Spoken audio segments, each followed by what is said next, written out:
所以来关心台中这件拍死老爸气死的命案，一个32岁姓江的小姐。 这可能是为着钱，唔若甲男朋友做用这铁腿杀害因老爸，佮用乌托邦将这尸体载去山区弹掉。即马佮有监视器翕着讲，因犯案了，敢若是有炸作案，用这铁腿登去因厝内。当时因厝内要因老母甲因小妹，加在这门有串条咧，因无法度入去。因若无会发生什么代志，真正无人知。这死者的大汉查某囝几年前就因为钱甲厝内人避免，想袂到会造成悲剧。 害死老爸江小姐和男朋友来到爸爸住的所在，发现门无法度拍开，就离开。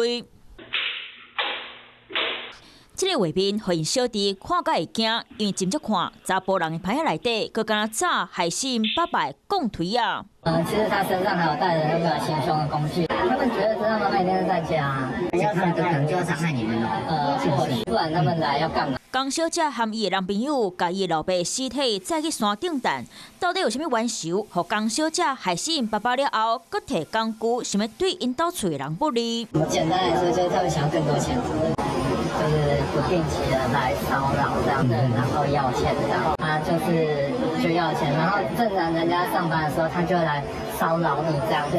江小姐的小弟讲，进前处理就是要申请保护令，不过证据收少。社会局回应讲，确实有接到通报，有访问被害者，鼓励申请保护令。不过被害者尾也讲，法庭规定受过勒索啊，加上大汉查某囝喊你回来，所以才会无申请保护令。对大汉查某囝冷心，伊说竟然和男朋友用钢腿害死爸爸，犯案了后，佮摕爸爸的锁匙回来，家在门锁起来，处理的人才无受害。